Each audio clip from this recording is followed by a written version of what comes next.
All right, no fancy intros. We're going right into it, baby. How you guys doing? My name is DJ Eshelman, and I am a SquirrelPreneur. And this is SquirrelPreneur Stories. Yes. So we are going to, every week, dive more and more into the stories of mostly digital entrepreneurs, but I think we'll finally find some other people that have had multiple ventures and what this is all about is just exploring failures and what we learn from them and hopefully teaching people how to prevent them in the future. So if you are a person that is looking to start a business or as somebody that is in the process of having a business that you're creating, working for yourself, especially those that have to do with getting information out to others as far as teaching them a skill set or whatever you've learned, this is definitely going to be a show you're going to want to pay attention to. So I hope this is entertaining and informative for you, and we'll grow this as we go along, obviously. But I wanted to actually, if I can here, give a little bit of background about myself. And I'm actually going to use a presentation that I gave a couple of weeks ago, and we'll go from there. I'm going to go back and forth from a lot of this kind of stuff, and what I'm going to do is I'm going to start here. So I'm going to, oops, I almost did the wrong thing there. That was close. All right. Now I need to, we're going to see if I have the right screen selected. I apologize. This is a hiccup that I wasn't expecting. So give me a moment. No. Trying to select the right screen. I apologize. There we go. All right. That should be it. So if I put that up, there we go. I'm going to explain a little bit about my entrepreneurial journey. And actually, I'm not actually going back far enough here. There's a history of some entrepreneurship that I had tried back in the 90s and failed. But honestly, this is kind of a good way to just kind of get going with it. So this is a good intro. So in about the year 2000, I left just before 2000, 1999.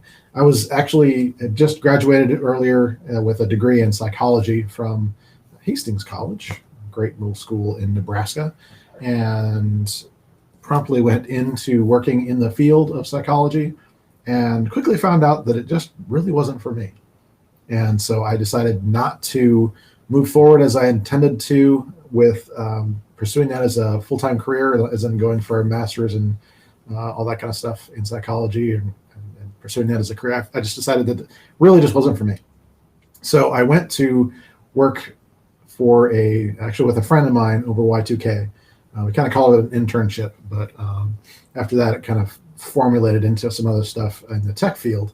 So I ended up diving headfirst into technology and didn't really look back, mostly because I started doing independent work at this point. And so I was an entrepreneur way back in 2000. And so learning the hard way, a lot of the stuff, nobody taught me anything, which is a big reason why I'm doing all this kind of stuff, because nobody taught me all these principles about how to do all this kind of stuff and what to avoid. So that went on for a few years, back and forth with various contracts and things like that and various other things in my life. Finally, in 2005, I settled down to work at a company as an employee. And it went fine for a while, but in about 2010, I started doing contract work again and read this book called 48 Days to the Work You Love. Great influencer on me, and actually went into doing consulting work, found out that, it really is one of those things where I have a personality type that it really does lend itself well to working for myself. Not everybody's like that, at least not full time. I believe that everybody has some sort of venture they can do, at least on the side. but full time, that's a little bit different. So I started doing independent consulting work full time, and yeah, it was great. But pretty soon I figured out that, here I am on the road all the time, spending all this time, yeah, making money and all that kind of stuff. But I realized there was a ceiling of what I could do. And so what I did is I started a blog at the suggestion of Michael Hyatt, read his book Platform. And for those of you who don't know, that is probably what I would call the definitive work as far as getting yourself heard. So that literally is the subtitle, getting heard in a noisy world. And so Platform is a fantastic body of work for that. So I started a blog in 2015, and then later that same year or next year, whatever, I think 2016, invested in a program called Platform University, which was the first foray into me spending money to learn more about being an entrepreneur. What I love about Platform University is that they have a diversity of experiences and different ways you can explore as far as what works for you. And so I actually ended up getting excited about a lot of things, but also during this time started to realize that I had some gaps as far as the time I was spending. So I ended up moving to right here in Franklin, Tennessee, and took a full-time job and was going to be working on the business on the side. And so I actually remember going to some conferences right here in Franklin. With Ken Davis is one of them, Jeff Goins. It's actually where I finally met Dan Miller, who wrote 48 Days to the Work You Love. So that was kind of cool. But pretty much right after that, I got fired. So not so great, but it does happen sometimes. But I wrote my first manuscript for my first book in that month after that. And so I immediately just went to work writing. So I was just like, this is going to be a great thing. I'm just going to publish a book, and then I'll go from there. But then I started thinking to myself, well, maybe people don't want to read a book. Maybe people want to have an online course. So I bought into a course that went that direction, and which is great. I don't want to say anything bad about that at all. But I found it wasn't really, I found it hard to focus. And so what ended up happening was the kind of cycle continued back into consulting work. And, but I definitely saw at that point, it's like, okay, I do consulting work, but now I'm going to be working on this other stuff on the side. I'm going to be learning more. I'm going to be doing more to build out a platform. And so I did some things in the technology world that kind of supported that, as far as joining some memberships and that sort of thing that, or not joining, but being part of some industry influencer programs that helped with that. But all of a sudden I found myself with a influx of cash and a bunch of, what I perceived as a bunch of time on my hands. And so that's sometimes a bad combination for me, really good for a lot of the other influencers out there in the world, though, because I spent a lot of money on a lot of programs. And so if you might recognize some of the names on the screen if you're in this space with me, you know what I'm talking about. But it's like, yeah, public speaking. Yeah, this will be great. I'll just do some public speaking. And so I bought into that program. And I'm sorry, Grant, I haven't actually completed that yet. It's one of the first things that I did. I haven't completed that yet, so I'm sorry. But then I went to say, okay, this is great and all, but what I really do need to do is finish this book. And so I invested with Chandler Bolt's self-publishing school, because that's if you're going to be up there on stage, people are going to say. In fact, people were literally saying to me, "Do you have a book?" Whenever I was doing speaking engagements prior to this, actually, that was something that people were asking me. It's like, "Do you have a book? I'd love to get a copy of your book," that sort of thing. And I was like, I didn't have a book. So I decided that really didn't need to be a priority, and so I backed off on the public speaking thing and went into the book writing thing. But then I found a course from my friend Stu McLaren, who I had heard about in Platform University, And so there was already a thing of trust there. And he was talking about, how great it would be to just be in more control, where you didn't have to have all this stuff putting out all the time, all this pressure, and you could just have it over time. And so I started asking people if that's something that was more appealing than like buying a big course and just doing it over time instead, that sort of thing. That, by the way, is a misinterpretation of what Stu was actually saying to me. That's just what I heard in my head. And so that was an investment I made in that course on running membership sites called Tribe.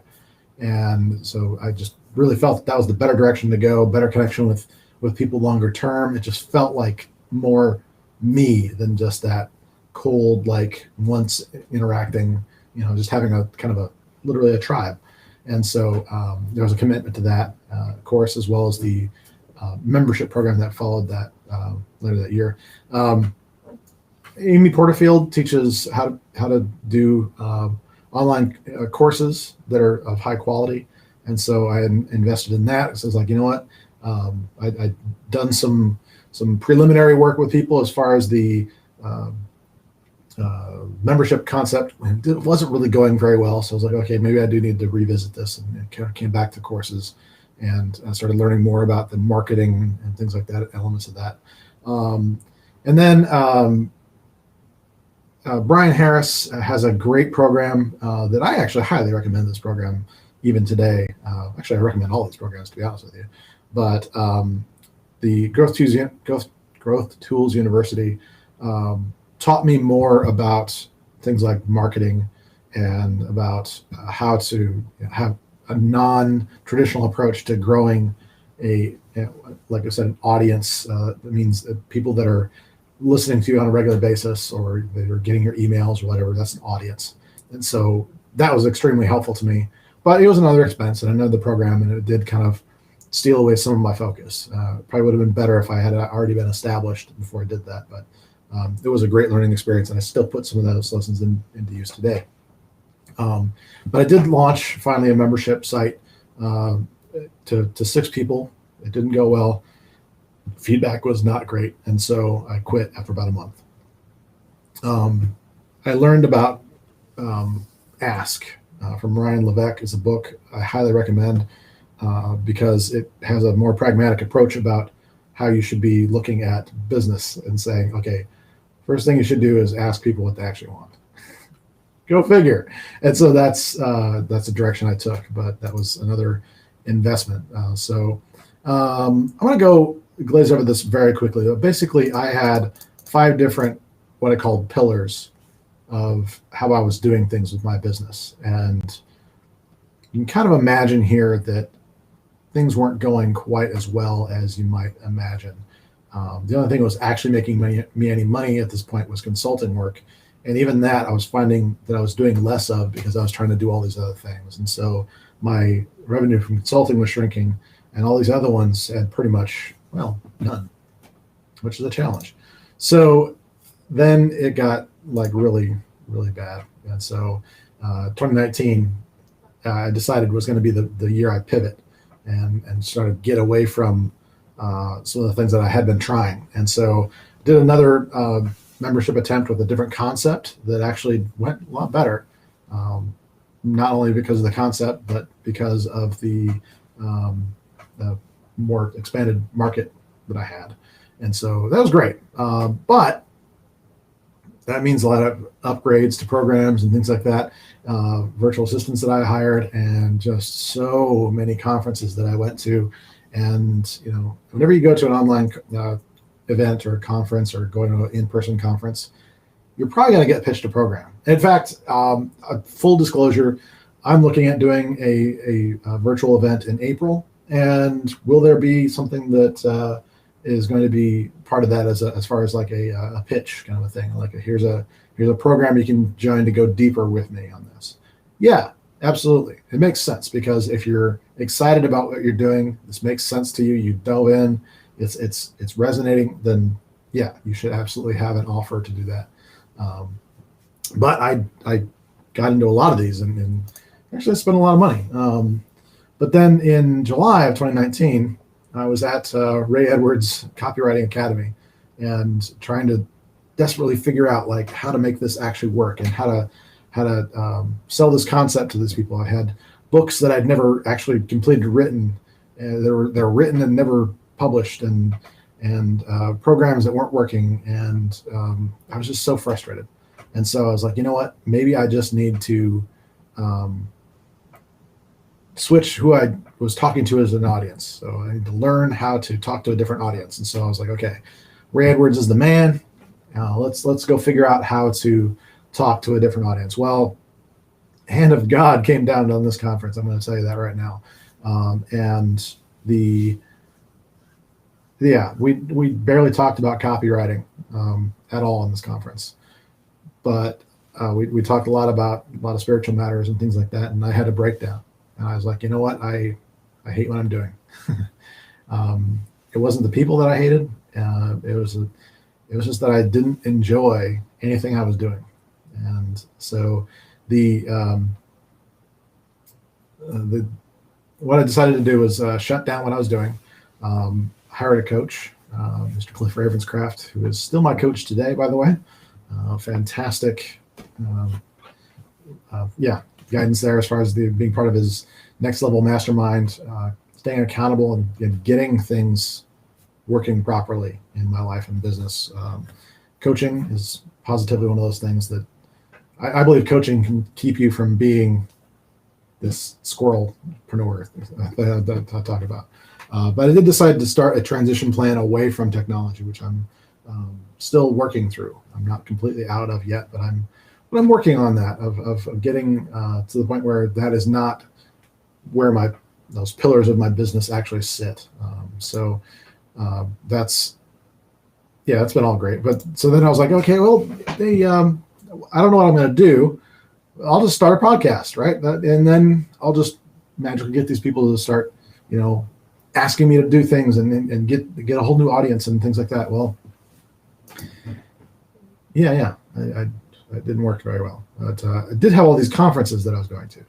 And I did notice that as soon as I changed tactics in these conferences, that I could serve people quite well at conferences. And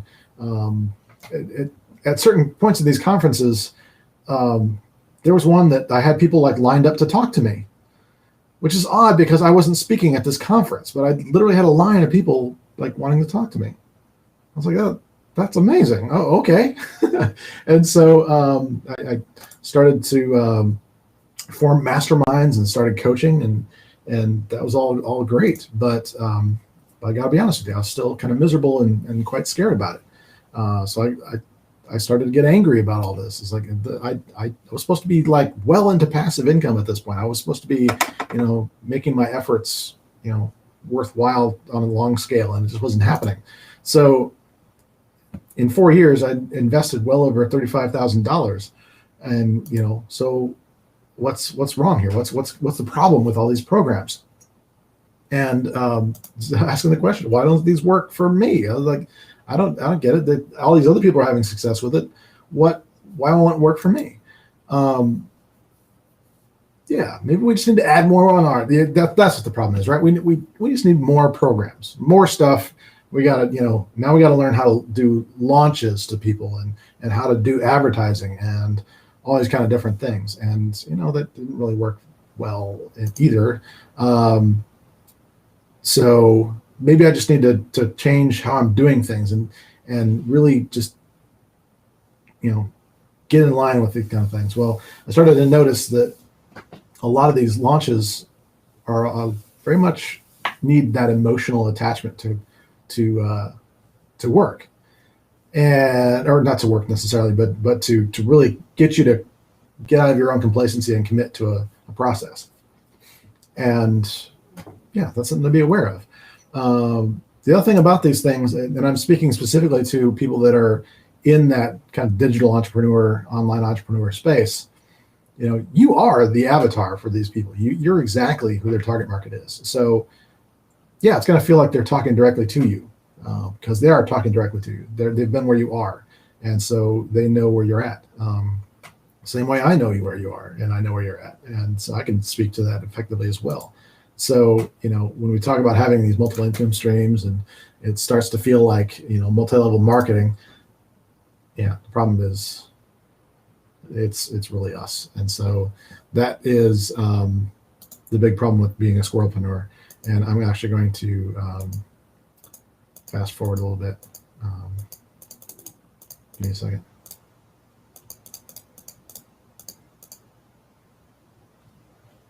Is this the slide I want? Yes. Okay. Here is the problem with being a squirrelpreneur. And it is that we hear these programs and we have a desire to serve, but it collides, right, with our fears that we are enough for this, right? And so we basically just, we throw money at the problem, right? We just hear another pitch from another guru that feels like it's fitting the gap, that really is like, okay, that's what I need. And more importantly than that, we feel like we need to take action right away. This is what we need to do right now. Like no waiting, no lines, no wait, right now.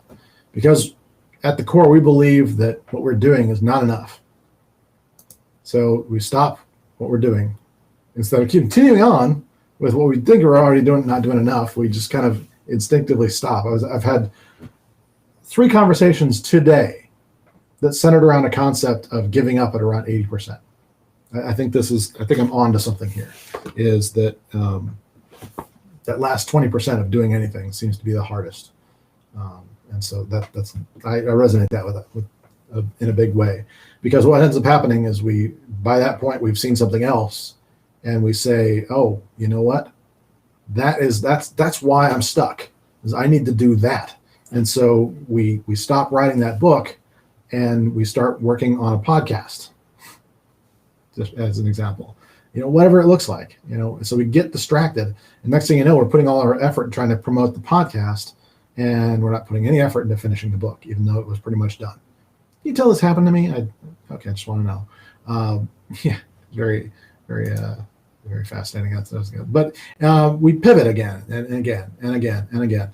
And the big problem that is true of a lot of these groups that I belong to on Facebook and whatnot is that we get the applause whenever we announce that we're doing a pivot, or whenever we announce that we're going to be doing something new. We get people applauding, "Hey, you're so brave, you're so committed, I love it." And then squirrel, and then squirrel. Oh, but I don't get in trouble for that. We aren't really sure that our new system is enough, and we go right back into it. And so we hear a system from another expert, and then that launch pitch works for us, and we feel this is absolutely the missing piece. This really is the problem. I know it now, and I'm going to go once again and take action on this other thing, because we still believe that what we're doing is not enough, and more importantly, we believe that we're not enough, and we need to stop what we do again and pivot, and we get more accolades and more things of people saying, "Great job," and then it just continues. So what did I do to fix this? This is probably the most important thing. This is why we're going to be spending a lot of time telling stories. Is not only what the problem was, with lots of stories of how to fix it. So 2020 for me was way before COVID was declared as the year of taking risks and taking bigger risks. And so my big risk was to shut everything down, everything, and focus on one thing. So I chose to publish a book. So I literally ignored all the other stuff. I shut down my podcast. I shut down the masterminds that I was doing. I did only very minimal coaching, only to serve. Wasn't one of the things where I just wasn't pushing for getting new clients. I just served with it. I kind of viewed my first book as a practice, saying, okay, I need to get over my fears here. I need to get my level of preparedness raised up. So I took that as practice. Then I started seeing all these things, and I said, okay, you know what? These are distractions. I already have all the things I need. I know all the strategies that I need. I have this direction. I'm just going for it. And I unsubscribed from a bunch of emails. Actually, some of those and probably need to consider getting back onto, but I've been fine. I haven't missed out. It's been okay. And so my mindset was, I'll do maintenance on these other pillars as much as I need to, but I'm not developing anything new until these books are published. And so the results, not just one, but 2 published books last year. Not just one book, but 2 books published last year. I almost, whoa, that was weird. I apologize. I'm getting some weirdness on my screen here. There we go. Sorry. I apologize. I almost published 3 books last year. I almost pushed myself even further until I realized that, honestly, publishing 2 books was a little bit much. I should have just focused on one and did that really well. If I'm doing this again, I'm going to be starting the process of the new book next week. It's happening again. I am going to publish another book, but I'll get to that later. The point here is that by focusing, by turning off everything else and just saying, you know what, I have enough to be successful. I have enough. I can work on other stuff later. It doesn't all have to be done right now. All the pieces don't have to be in place. I can do this big, ugly now. And that's what I did. So now I have a new challenge. Now I have all these piles of books to sell. It's another SquirrelPreneur problem for another day. But we'll get into that. I do thank you for your time and attention today. I don't take that lightly. I'm glad that you were able to hopefully learn something today. And yeah, we'll be back. We'll be back with another SquirrelPreneur story. Actually, the one I was going to tell this week, I decided not to do yet. I wanted to have an intro kind of concept video. So appreciate your time today. And if there's anything I can do for you as far as making things more clear, let me know in the comments or chat or whatever it is on the video platform you're watching this on, and I will try and see those and respond either in another video or to you directly, either one. But once again, it's great to be with you, and we'll be doing a lot of this. We'll be back tomorrow with another episode of the 11 Talents broadcast, and so that'll be a lot of fun, scary times with that, but it is something that I'm looking forward to embracing more of. And as we do more of this, I'm hoping to serve more of you more deeply than I have in the past. It's going to be fantastic. Love it. Have a great rest of your evening or day whenever you're watching this, and I will see you out there.